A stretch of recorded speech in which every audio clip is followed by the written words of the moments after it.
We also need some actors who are willing to possibly get murdered or murder someone. Okay? We've not decided who's going to be doing the murdering or who's going to be getting murdered. Someone's going to be getting murdered. So here's the deal. The sign-up sheet is on that table over there. If you are interested in being a part of this, it's going to be in 3 weeks. It's a Thursday. Just put your name down on the slot. If you're interested in being an actor, then put your name at the bottom and then say, or no, put your name at the bottom so it's not in a category, and then like put a little dash and say like actor or something. Okay. So just so we're all aware. Okay. There's going to be a few things you need to know to be a part of it, because there's going to be like questioning and interrogating and all that. All the middle school students are going to like think that you're the bad guy and all that. You might be the bad guy for all you know, but that's going to be the case. It's going to be in like 3 weeks. All right? Cool. So help out. It's going to be fun. All right. Next announcement is a big one, because we got fall retreat in not that long, guys. Fall retreat is November 5th through the 7th at Miracle Camp. All right. And just to remind us how awesome it is, obviously we didn't do one last year, but we did do one 2 years ago, and it was pretty awesome. So we're gonna show you the video from 2 years ago, just so we can reminisce a little bit, and also get pumped for what God has in store for this fall retreat coming up. Let's watch.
That was awesome. All right, guys, sign up for fall retreat. It's going to be awesome. It's going to be a great time. You do not want to miss out on it. And make sure you get your spot on that bus.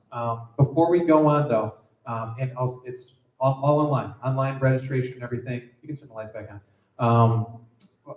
But one more thing before we go, because I forgot. We are selling merch right now, 707 merch. So that's going to be on that table. We got like a sign up for whatever you want. I don't remember the cost on the top of my head, but it's all there on the table. So if you want some stuff, thank you. If you want some stuff, then go over to the table, grab some 707 stuff because it's gonna be good stuff. All right, cool. We got a stat chat for you today, and it is Bryce once again. Come on up, Bryce.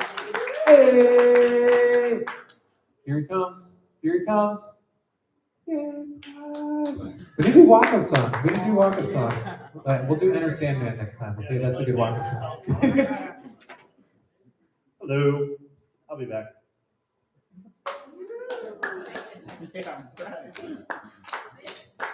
I didn't come prepared for staff check.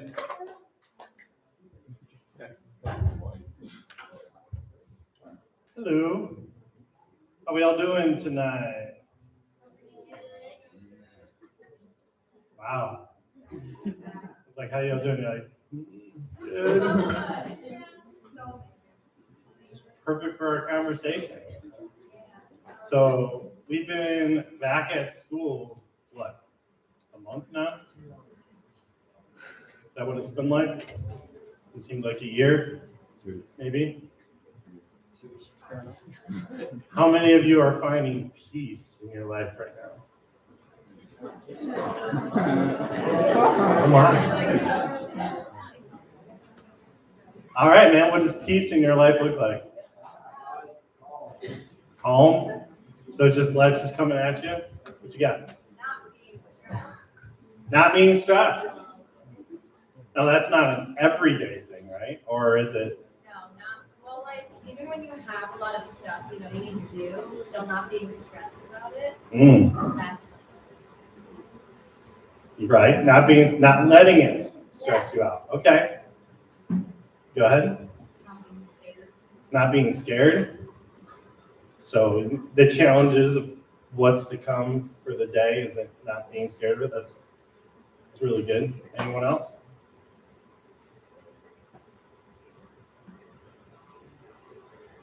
All right, so if we talk about peace, immediately the image that kind of comes to mind is like the Buddhist with his Indian style look with his hands out. I don't know, for me, it may look like that. But in our society, what do you guys think it looks like? What does it look like to you, Joey, for the people that have peace? Yeah, sleep in all day. Sleep in all day. He's just being knocked out through the entire day. Missing it all. Got it. No, I think that's the average high schooler adaptation of peace is like, I'm not called to go to school or work or any activities. That's peace. All right. I went through a little disruption of my peace this week. I got news that one of my, I call him a key employee, gave me notice that he's leaving. And it was just at a time in my career, I'm a manager, where I got all the right people in the room. I got all the pieces filled. I worked over the last 6 to 12 months to get all these people lined up in their positions, assigned to my new customer. Everything's going great. We're getting great reviews from them. And then the star of the show is like, hey man, I'm leaving. I've been really stressed out. And then another person raises their hand and is like, oh yeah, this is crazy. We've been really stressed out with all this stuff going on. I'm like, what happened to my peace? I had so much peace with this crew, but I didn't see, what was, there was a lot of things happening with this customer in the last 12 months. It's a health customer. So that thing called COVID happened and drastically changed the healthcare industry. So we just had a lot of challenges to get through, and we kept hitting all these challenges and getting through them. And that looked really peaceful to me as a manager, but it was very dispeaceful for my team. And so I went from okay, I've got everything set. I could probably take a week off or go on vacation or take a couple of days off with the girls, to attacking and getting frantic over how am I going to replace this key employee and keep the other employees in a state where it's not, they're not immediately looking to leave.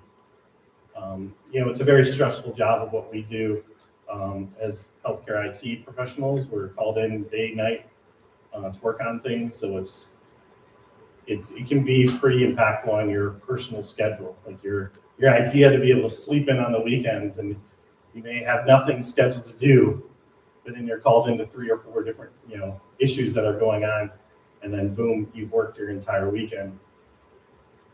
So what can we do when we have control of our lives in that manner, and what's kind of the expectation that kind of comes with peace? For me, in this time, finding peace in this scenario that I'm in was really trying to connect with each one of those employees that are still here, and reach out, obviously, to the employee, and really try to see if there's anything we could do to retain that person and keep them on the team. Obviously, as a fellow brother in Christ, I was really identifying, very closely with this person. He moved to Virginia to see the church. It was just like, someone you really like catching up with when you're sitting around the water cooler. But it made me feel like I had kind of neglected something in my life, and that was making sure that my employees had peace and in their lives, and that they were getting it, and kind of pushing them to reveal that. And what I've kind of identified is we're all really good at putting on the peace face. We're all good at responding, like everything's great, everything's good. Work is just work. Like everyone kind of stacks it up, like, oh, I worked this week. Oh yeah, I worked this weekend. And you don't really kind of like, oh, that's terrible that you had to work this weekend. It's like, oh yeah, you're a hard worker. But I think it really kind of closes us into making sure that we're connecting at a level with each people we interact with, and trying to offer them peace in their day. And that might just be as simple as picking up someone's books for them when you notice that they've fallen. When you look around the room here and people are looking for partners for the game, looking for the last person, who's looking for a partner, you're like, you're mine. Like, I think it's really kind of going out a little bit out of your way to provide peace to others. As Christians, we're kind of called to do that in our lives, and I felt that I kind of missed that calling as I was trying to meet all these different objectives. Because in my work expectations and the manual for our jobs and our positions at our work, I had ticked all the boxes. But I didn't tick the boxes that really mattered to some of the core issues that were going on with my employees' lives. Them being able to get, weekend off, them being able to get, so in this past couple of weeks, I've had to go to battle with our organization and our customers. So it's kind of like telling your customer, oh, by the way, you have what you guys want. We have a way to deliver it. We're going to need to change things to be able to give life back to these employees. And it was very, very challenging and very, very stressful. And I was having a hard time finding peace with it because I had this perfect setup, and I just let it kind of take the wind out of me going into last week. What I just want to share about that is that I started this week with the attitude of like, I'm going to let God teach me through this scenario. God is teaching me that this person had to leave for me to be able to put the attention on the rest of the service in general, how we are going to do our service, how we're going to work with our customer, how we're going to work with the teams. I'm a collaborative team. I'm a small piece of the team. So like what I do is I provide the login screen for all the doctors and nurses in the hospital. So if they can get to their login screen, my job is done. I'm successful. I can be at peace. But when I take that away in the middle of their day, they are not at peace with me. If I take away their login screen, or I shut down their database, or I restart stuff. But we had to find a middle ground. So I had to find middle ground between all these different teams to be able to create peace for my team and to hopefully move forward to give them more balance in their lives. And I think that's just something we have to look at in every interaction, whether it be you're going into your classroom, whether it be you're walking into your home, whether it be you're walking into church, whether you're walking here, whether you're getting into the carpool. How can I provide peace to the people that are around me? How can I challenge people to be clear with me? How do I give them the opportunity to speak to me and tell me what's going on with them so it's not a big surprise? Because we're all very, very good at putting on the masks and making people feel that we are the Instagram version of ourselves. Does anyone have any ideas of how we can encourage somebody or identify with somebody who may be struggling? Has anyone had any opportunity to do that this week or this month? Go ahead. Sometimes the thing is struggling, or they tell me that you're struggling because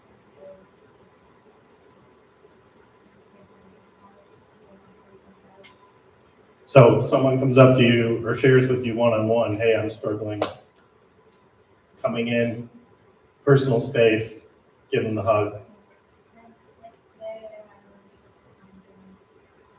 had a really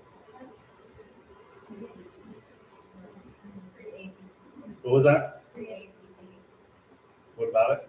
I had such a fun year today, and one of my friends just like asked if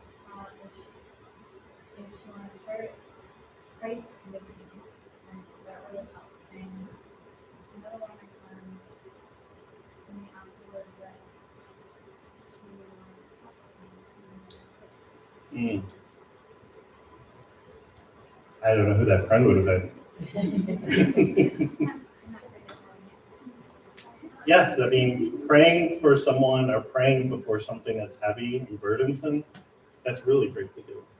And it becomes more of a challenging thing to do when you get older and you don't know the adult next to you is someone that would like to pray with you. But I think that you should be encouraged to do that, or just say the prayer if you're not sure for them. In that, I found myself trying to pray for people. I see somebody flip somebody off or cut somebody off when they're driving. I used to be so mad and angered and revengeful for that person that experienced that. But now I find myself like, that person's probably in some pain right now. Let's take a moment. Hey, I saw another hand go up. No? Someone was just doing their hair. All right. All right, well, just take that into your week. I know that it's the stressor time. You guys are back at school. You're getting the assignments. Tests are rolling down. You're past the fun period where people forget you started in the class and you're past the itinerary periods. But I do ask that you try to find peace, whether it be at the end of your day, walking home, walking to the bus, drive home. Close your eyes, say a prayer, or start your day with that, with a prayer over somebody. And keep your eyes open for people. I mean, that's all I can really encourage you from what I learned over the last couple of weeks of what I was dealing with, is that I really need to connect one-on-one with people more frequently and give them the opportunity to have an open conversation with me and say, hey, tell me what's going on.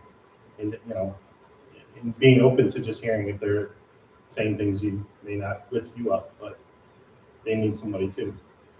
So that's all I got for this week. Thank you, guys.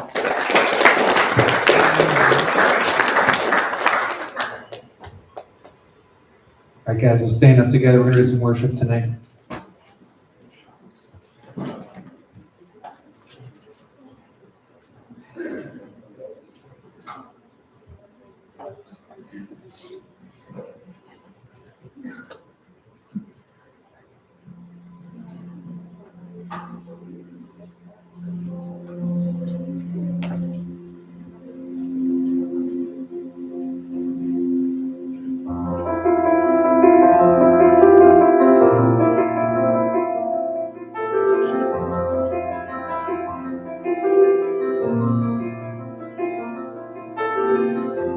You stood outside my grave with tears still on your face. I heard you say my name, and my night was yours today, and you came. Oh, I knew that you would come, and you saved, in my heart you woke up.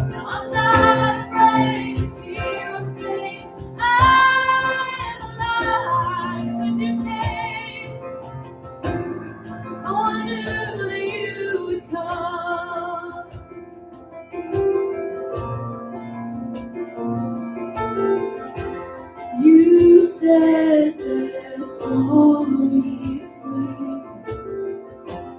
What a word, my heart was beating, and I rose up from my grave, and my fear was turned to faith. And you came, oh, I knew that you would come, and you saved. My heart it was open. No, I'm not afraid to see your face. I am alive 'cause you came.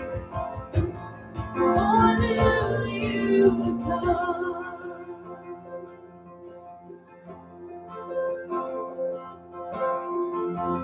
You are miracle working God. You are miracle working God. You are miracle working God. You are miracle working God. You are miracle working God.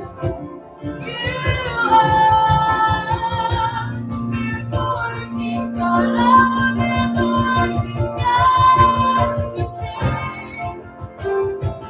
Oh, I knew that you would come. You sang and you sang, and my heart it woke. No, I'm not afraid to see your face. I am alive. You came, you came. Oh, I knew that you would come. You came. Oh, I knew that you would come. And you say, my heart it woke up. I'm not afraid to see your face. I'm alive 'cause you came. Oh, I knew that you would come.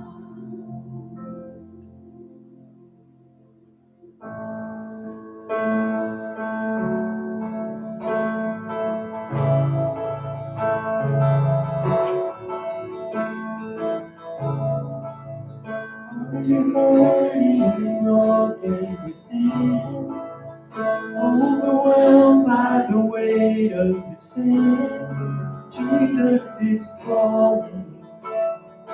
Have you come to the end of yourself?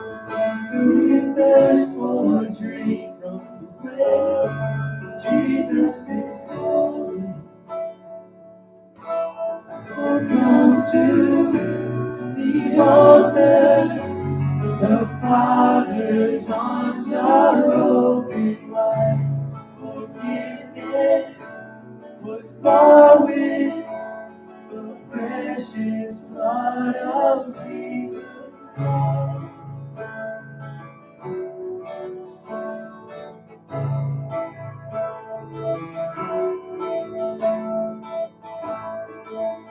Leave behind your regrets and mistakes, overwhelmed by the weight of sin. Jesus is calling. Bring your sorrows and trade them for joy. From the ashes a new life is born. Jesus is calling. Oh, come to the altar. The Father's arms are open wide. Forgiveness was bought with the precious blood of Jesus Christ. Oh, come to the altar. The Father's arms are open wide. Forgiveness was bought with the precious blood of Jesus. Oh, what a Savior! Isn't He wonderful?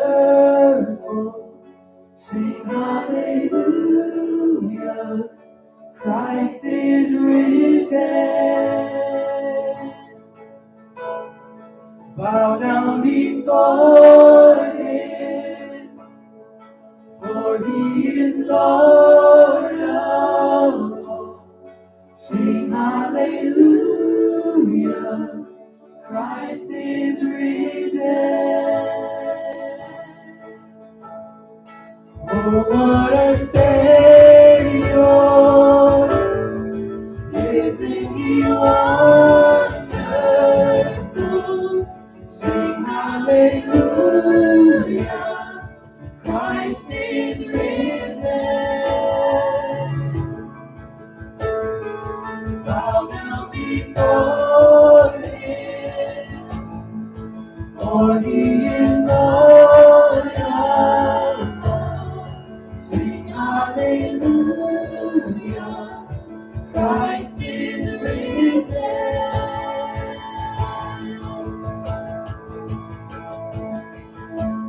Welcome to the altar.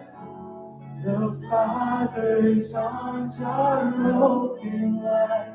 Forgiveness was bought with the precious blood of Jesus Christ. Oh, come to the altar. The Father's arms are open wide. Forgiveness was bought with the precious blood of Jesus Christ.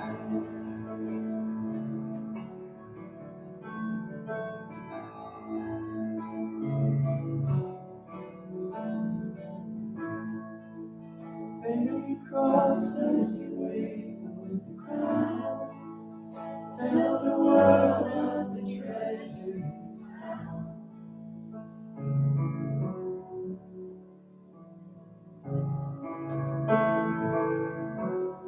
Dear Lord, I just want to thank you for this time of worship this night, and I pray that while we're singing this next song, that we just lay all our affection and our devotion at your feet, and I pray that your love will stay constant and your grace will stay constant, and I thank you that you have constant grace and constant love.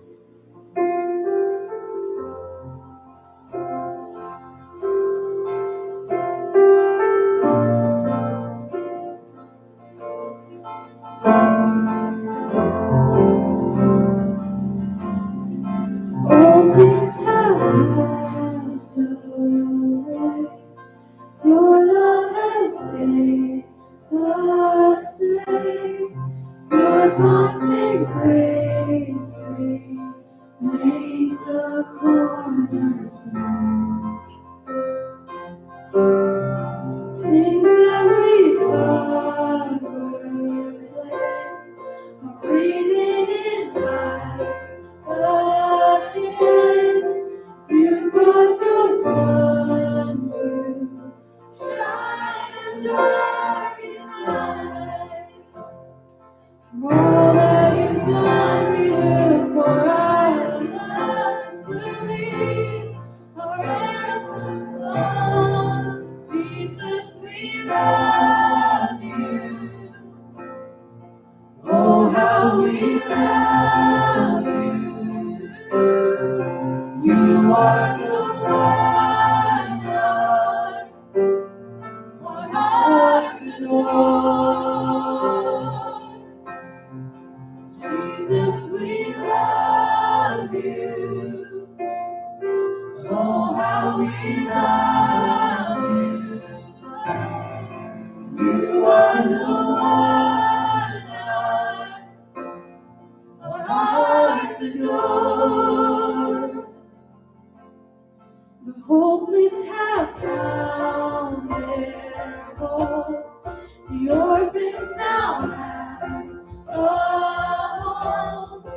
All that we lost has found its place in you. You lift our weary head, and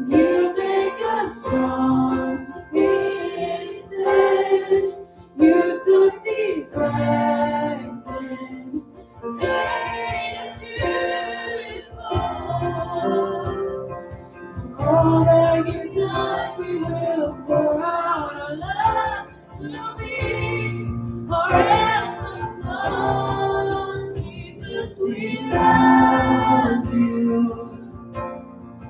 Oh, how we love you. You are the one our hearts adore. Jesus, we love you. Oh, how we love you. You are the one our hearts adore. Our hearts adore, we adore you. Our hearts adore. Our hearts adore.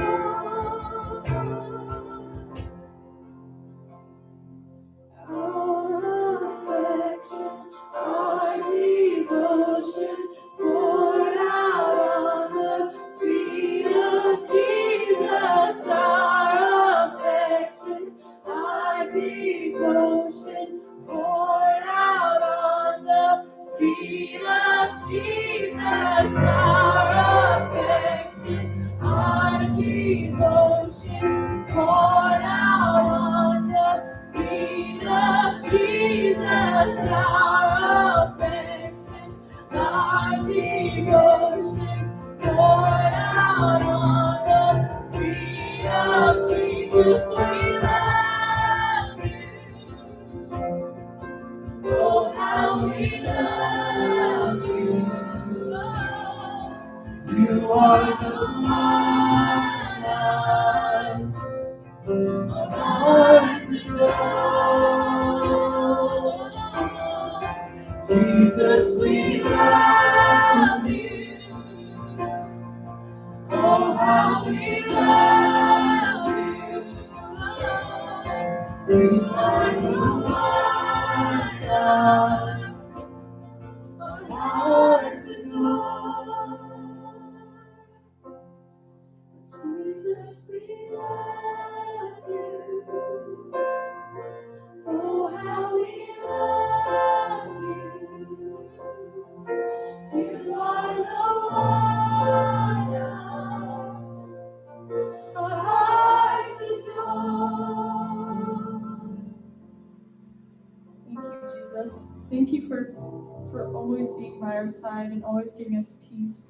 I pray that you will open our eyes and open our heart to the message tonight. And I just thank you for bringing us here. In your name I pray. Amen.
All right, guys. Turn your attention up here and all the cups on the ground. This is like extremely wasteful. Like a landfill is just gonna go crazy just because of this. But that's okay. Keep on the planet one cup at a time. How you guys doing? How we doing? You guys ready to get disciplined tonight? Yeah. We had a good time at life group night last week.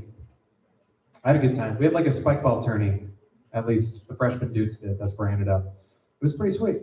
And I lost because Paul Bodie was my partner. And he's kind of not as good as I was hoping. So that's the thing with spike ball. Pick a really good partner. Who else had a good time? Who had a good time? What'd you do, Hope? We sang happy birthday to Hope last week. It was pretty awesome. So I was hiding in the garage to come out like with the balloons and the cake and stuff to like say happy birthday last week. It's at McNevich's house, Mark and Jenny, and I'm sitting in the garage like waiting for the moment when they're like, okay, ready, and like we're gonna like surprise her at the same time. And I'm sitting there, and suddenly out of nowhere, like 3 kittens, like little tiny kittens, like come out of like all over the place in the garage. Like they're just coming out of like the cracks and the crevices and the dark like corners, and they're all just coming. They're like meow, and they just like come right to my leg. And guys, it was like the most amazing things. I really like cats. Like I really like cats, and so like I'm just sitting there and I'm like waiting for my turn, and all of a sudden like I'm looking, there's like kittens on my feet, and I'm like, oh, kittens! It was like the best thing in the world. Like it was the coolest thing. So like as awesome as it was for like, you know, to say happy birthday to Hope and everything, like there were kittens. It was pretty sweet. So there you go. They could sense how much I love cats. I don't know why. I'm just like, I'm kind of a cat person. I have a dog. I think dogs are really cool, but like cats are just, there's something about them. I don't know. I think it's the chase. You have to like earn their love, kind of that. I don't know if that's what it is. But anyways, guys, we've been going through the spiritual disciplines the last few weeks. Last time, 2 weeks ago, because it was before Life Group Night, we went through the discipline of service, which is fostering a heart of humility. Remember that these disciplines are trying to create a heart that reflects the heart of God, right? A transformed heart is what we're created for, Romans 12:1. And we're called to have a transformed heart, but we need to have disciplines in our life to help us train towards a transformed heart. Right? It doesn't just happen. It is an act of God. But it's an act of God that He invites us into to be a part of. Spiritual disciplines is one of those things. 2 weeks ago, we talked about that heart of service that fosters a heart of humility. And humility is a tough thing to measure because you don't really know when you have humility. If you know that you have humility, you automatically don't have humility. It's kind of a paradox. So focusing less on how much humility you have and focusing more on specific ways you can bless and serve other people, kind of like what Bryce is talking about tonight. Making yourself lower than others is how we can foster that meek and lowly heart that Jesus says we're called to have. But today we're going a different route, and we are going from a green light discipline to a red light discipline. You guys remember the two? Okay? A green light discipline is something you add to your life that you didn't have before. A red light discipline is a discipline where you take away something that you did have before. We're going to talk about a red light discipline, all right? And it's a really important one. And remember the way to know which ones you need, because the idea is that to the end of this, like we look at this and say, hey, this is something I could add to my life. This is something I could make a habit in my life. Which one you need, if it's either red light or green light, is basically looking at what's going on in your life that's keeping you from a transformed heart. If you have red light problems, then look at a green light discipline and vice versa. So today is going to be a red light discipline. We're going to be talking about something near and dear to many of our hearts. It is the problem of hurry. And the discipline is the discipline of slowness. You see, this is something we really struggle with in our world, in our culture. And it's also something that you may not even be aware is robbing you of joy and sanity and spiritual transformation. But it's incredibly detrimental to our lives. The truth is that if we spend our lives in a hurried way, we spend it distracted, rushed, and preoccupied. We spend it in that way. We end up just skimming over our lives and not really living it. And this is real. Time magazine noted that back in the 1960s, expert testimony was given to a subcommittee of the Senate on time management. This is back when like that's the kind of stuff they did in the government. It's incredible. They literally like made a committee to talk about time management of like regular average Joe Americans. And they postulated in the Senate that technology is increasing to such a degree and a rate that in 40 years, people will have 30 extra hours a week of leisure time. because technology would give us all that leisure time. And the problem they were trying to solve in the Senate was, what are we going to do with all that spare time? I don't know, guys. What did you do with all that spare time? Why don't you tell me? What have we done with that spare time? I don't know. It's filled up though. Okay, that wasn't an issue. All right, like clearly that was not something they needed to worry about. We're like, don't worry. We got plenty of things to fill that time with. I think it's safe to say that out of all the problems we're dealing with now, all these years later, too much free time isn't one of them. We will do just about anything to cut back on time spent in our lives. We will do whatever it takes. We buy special shampoo, as shampoo and conditioner, all in the same bottle. Because who needs to spend time on that, right? Who needs to spend time on that? We do Domino's because it promises 30-minute delivery, right? Something real fast. DoorDash and Grubhub Eats Grubhub, Uber Eats, like all the food services, like they're predicated on time. Like you don't want to have to be the one to go up and go get it. So why don't you make someone else go do that, all right? And do it fast. Like we're about time. And we love fast food, not because it's good food, but because it's fast food, right? No one in their right mind is legitimately going to say that Taco Bell compares to like a really good Mexican cantina, like a really good Mexican restaurant with authentic corn tortillas and like amazing food. No one's going to actually compare those two things and say, yeah, Taco Bell's way better. But you end up at Taco Bell anyway because it's fast, because we like things fast. One of the best ways to test how hurried we are is the pandemic, right? For months, people were stuck at home with nothing to do. It forced you to do nothing. And did people as a whole embrace that slowness and become a less hurried people? Did we become a less hurried culture because of it? Did we collectively learn the art and beauty of slowing down and become better people for it? No, okay, we did not. That totally did not happen. The quarantines, the lockdowns, they were despised every step of the way by most people. There were definitely introverts that were like, finally my dream come true, pandemic, love it. There were definitely people that definitely were in that boat. But people either spent this time wasting away in front of the TV or wasting away in front of your phones, and then trying hard to fill that time with something that would just keep you occupied and numb and busy in the meantime. And now that it's over, for the most part, things are back up and running, that busyness of the world came rushing back in stronger than ever. We did not come out of this slower and more paced people. We came out of all of it sprinting even harder than we did before. Listen to what Jesus tells the disciples after he had sent them out to do ministry in the surrounding towns and villages.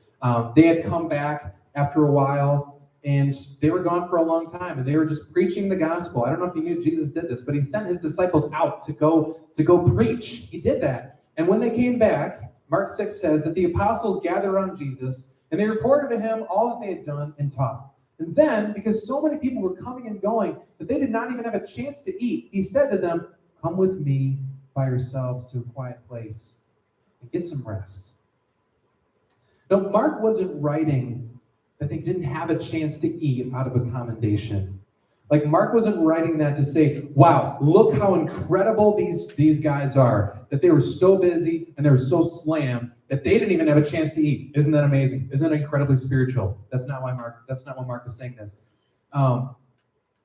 It was Jesus' immediate reaction to take them aside and give them solitude and give them rest. Notice how throughout the Gospels, Jesus is constantly going aside and taking time to be slow, constantly. And he was busy. That's not to say that Jesus wasn't busy or occupied, but he was never hurried. He was busy, never hurried. And if you're following Jesus like the way we should be, you can't go faster than the one you're following.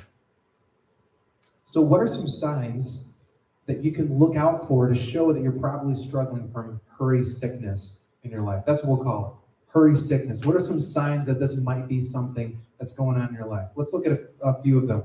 Number one good indicator that this might be something that's going on in your life, that you're suffering from hurry sickness, is that you are constantly speeding up daily activities. Like mundane, normal daily activities. You're constantly speeding them up. You're going to find that you're constantly, that there just is not enough hours in a day to get what needs to be done. Right? You read faster. You skim when you read. You never just sit down and read something legitimately. You talk faster. Maybe you listen faster, as in you're trying to end a conversation really, really quick. You nod faster to encourage talkers to accelerate how fast they're talking, right? Like that's how you have a conversation. You're like, yeah, get the hint. Okay, get to the point. Yeah, like if that's how you are, there's a good chance that there's hurry sickness in your life. You find yourself dying if you have to wait in a line. Like if there's a line, it's like the worst thing in the world. A stoplight, timed just wrong, is the worst thing that could possibly happen to your day. Like you thought you were gonna make it and you didn't.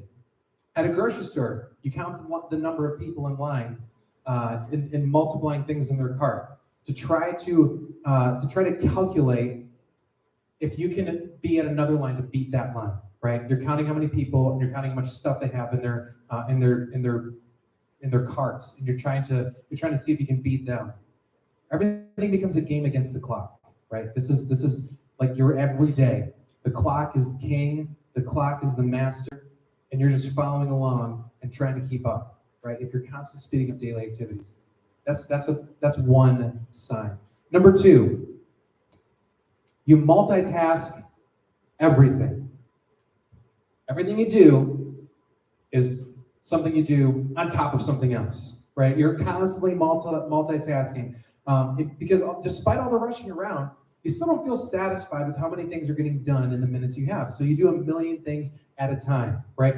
Cars, phones, TVs. You never just do one thing at a time. Like if you feel like if you're in front of a TV and you can't have like 3 more screens in front of you, it's a good sign that there's actually a hurried sense in your life because you just want to fill your mind and your brain with more and more stuff as fast as possible. And that leads us to the next one, is that your life is just totally, completely cluttered.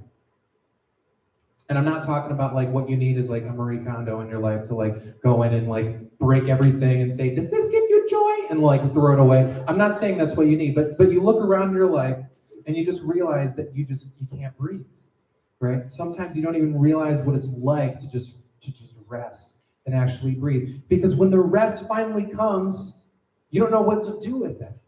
You constantly feel unsatisfied. If it's been a while and you've added something already to your cluttered life, and you just add it to help ease the fear that you won't have enough to distract you. I'm not just talking about cluttered with things. I'm talking about cluttered with activities, stuff, anything that can add more to your life. And lastly, and this is the most important one, this is the biggest one, is that your love becomes superficial. One of the biggest characteristics of a hurried life is that you lose the ability to truly love people. And this is one of the reasons that hurry is so hurtful to a transformed heart. When your life is hurried, you can't slow down long enough to focus on anything but yourself. That's just characteristic of a hurried life. Once again, Jesus was busy. He had lots going on. He was never hurried. Do you know why? Because he made time for people who wanted to talk to him, who wanted healing, who wanted to just spend time with him. He always made the time. You just don't see Jesus blowing past people who need him. You just don't see it. Because a hurried person, their love becomes superficial. Every once in a while, I go through a short stint of jogging. And it's always embarrassing when it happens. Because I go like a mile and I'm like, yeah, that was really hard. And I was like 11 minutes. And I'm really tired. Like it's just, I'm not like built for that, but I try every once in a while. I don't know why I'm doing it, but every once in a while I try jogging. And like there are just people who jog and they can like talk while they jog. I don't know if you've ever like met people like that, but I tried jogging with a friend once. He was one of those people, and like he just wanted to have a conversation while we're jogging. Like he was constantly like talking to me while we're jogging. In fact, he would stand in front of me and like jog backwards, like facing me, so we could have a face-to-face conversation. And I'm like, dude, I can't breathe. Stop it. Okay, stop it. You guys are all runners, so I know at least one of you does that. All right, like it's just. You sing? What is wrong with you? I don't understand that. This is what a hurried life looks like. You're so tired. You're so gassed. You can't breathe. You can't talk. I can't sing, okay? Trust me, I can't sing when I'm running. You can't love. You're too tired. And this often goes when our lives are just one big sprint. You can't look up long enough to focus on anyone else. You speed up conversations with others because you don't have time. You don't serve others because your schedule just won't allow for it. I'm too busy is probably one of the most common things I've ever heard in my life, guys. I'm too busy. I've got a lot of schoolwork. I've got a lot of this. I've got a lot of that. And we're all busy. Everyone is busy. Really, like what a lot of busyness means, at least what it really means underneath it, is that sorry, you or the thing you're doing is just not important enough for me to slow down for a second. When you're too busy that you're constantly saying that, that's what it means. And I do that all the time. But that's really what's going on underneath it. Is your love being transformed by Christ, who has time for people, makes time for people, or is it turning superficial? Right. So if you felt like any of these things might fit in any way, this might be a good discipline for you, because the discipline of slowing is a very good discipline. This is simply the practice of cultivating patience by deliberately choosing to place ourselves in positions where we have to wait. That's what the discipline of slowing does. So, you know how every discipline is aiming towards an end goal, but the end goal for this discipline is twofold. It's patience, but it's also Christ-like love. Because like we just said, you cannot love people when you're too busy. You can't love people when you're too hurried or rushed. So you're cultivating patience and love. All right, and the discipline of slowing is basically, like I just said, you're putting yourself in positions where you force yourself to wait. Let me give you a few examples. These are just examples. All right, you can write them down. You can think about them. But I want you to think about the things in your life that force you to wait. And I want you to embrace them for a week. That's what practicing slowness looks. I want you to embrace whatever it is that makes you wait. One example would be like over the next month, if you drive in the slow lane and find a semi to drive behind. If you can't do it, there's a good chance you're suffering from hurry sickness. I'm dead serious. Find a semi truck. Like I'm talking about like the biggest honking, slowest moving semi truck there ever was, and you just sit right behind them. You just chill right there, going like 55 on the highway. Okay? Another option, these are just examples. Shh. For a week, pick a meal in the day to deliberately eat slowly. Think about it. Think about a meal where you're not like you don't have 15 minutes and that's literally all you have. You have more time than that, and the only thing that's waiting at the other end is your phone or TV or whatever, and deliberately eat that meal slowly. That's better for you anyway. You're supposed to chew your food. But try that. Another example is for the next month, if you're ever at the grocery store or whatever, intentionally pick the longest line. Just see what happens. Like intentionally see that is the one that's going to take me the most amount of time, because there's a grandma with like 100 things and you know she's got coupons, right? Pick that line. Intentionally put yourself in a position that forces you to wait and practice the discipline of slowness. Believe it or not, guys, and this is serious, the extra few minutes you save by doing all these things tend to be wasted anyway. There's been real research to find that there is no correlation between hurry and productivity. There's none. There is correlation between hurry and stress, and that makes just all the sense in the world. But the extra time you save going 80 or 90, to some of you guys that need to get pulled over, that's not gaining you anything. It's just adding hurry and stress to your life. But there's another thing you can practice, and this is more of a traditional practice. This is something that we see a lot more specifically as an example in Scripture, and this is to practice solitude. To practice solitude. This is one that Jesus practiced all the time throughout the Gospels, and it's one that, as you could really enrich your life, if you let solace with the Lord. It's one place where we're free from the forces of this world that constantly try to shape you. Because remember, we're always being sent through this gauntlet of the world shaping us in its own image, and it's a very hurried, rushed image. Have you ever heard the analogy of a frog in a pot? That like if you put a frog in a boiling pot, it's just going to jump out. But if you put a frog in a room temperature pot of water and then you slowly turn up the heat, it'll just stay there, not realize what's happening until it's too late. That's true. That's what happens in our lives. That's what happens in our culture. The world is just slowly heating up the pot with rush and hurry, and we're not realizing just how hurry sick we really are. Solitude can help us basically get out of this boiling pot and breathe. Solitude is important. Jesus practiced it, and there's a lot of research and just to show that the world that you live in you're going to reflect it, and hurry and rush are something that is very easily spread from person to person. There was an experiment done in the 2000s where a researcher was trying to figure out, this is a hilarious thing, I'm sorry, was trying to figure out how much meth it would take to kill a rat. Who knows why that got funding? I have no idea. But there was a legitimate, scientific research done to find out genuinely how much meth does it take to kill a rat. And that's exactly what they did. And he found out something interesting, that when he put the lab rat in with a bunch of other rats that were also high in meth, this is just a funny, I can't believe this happened, all right? This is just literally the funniest thing. Now, I cannot believe this literally happened, that people spent their professional life doing this. When this researcher put rats in with other rats that were also on meth, it took 7 times less dosage to kill them all. Why? Because he found that they just hyped each other up. When they were all together, they would just bounce off each other and go and they would accelerate the whole process. It took way less dosage when they were all together than when it was just an isolated rat in a cage. R.I.P. to the rats, guys. They died for science. They died for progress, and we need to do a 21 gun salute for those guys. But this is just true though. When you're around other people and you have a culture of hurry and a culture of rush, it hypes you up. It makes things go faster and faster, and then you go faster, and everything else around you goes faster, and you spread it around.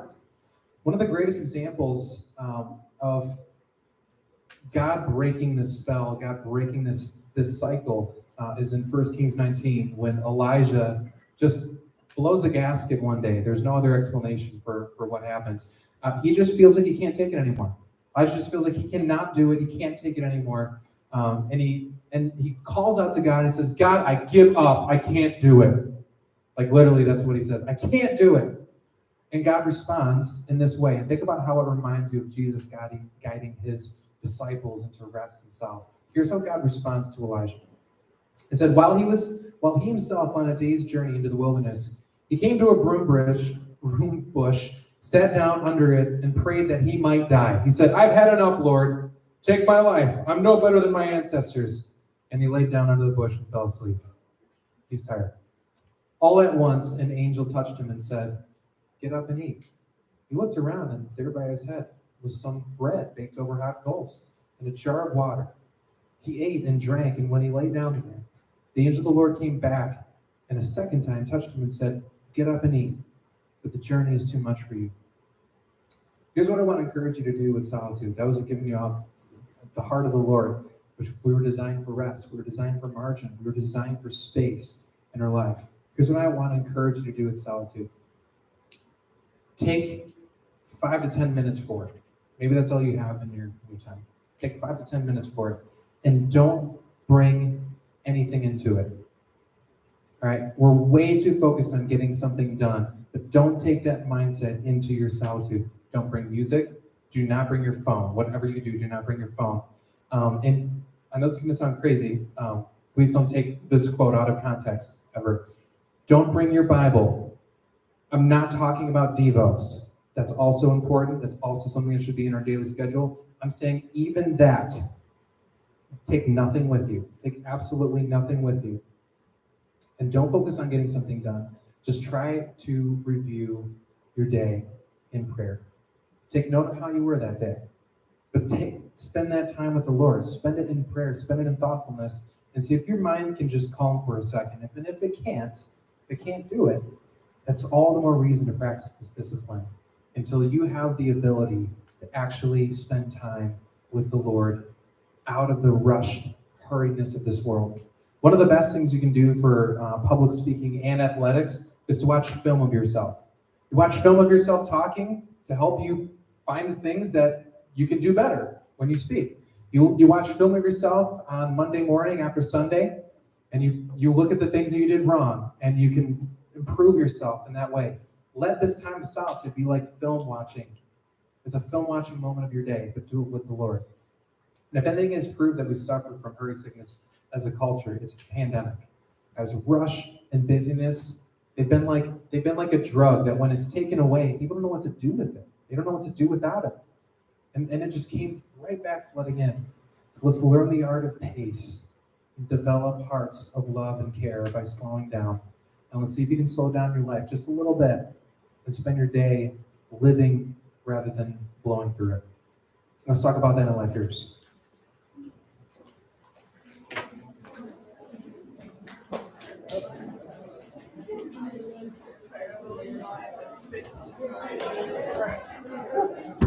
That was good.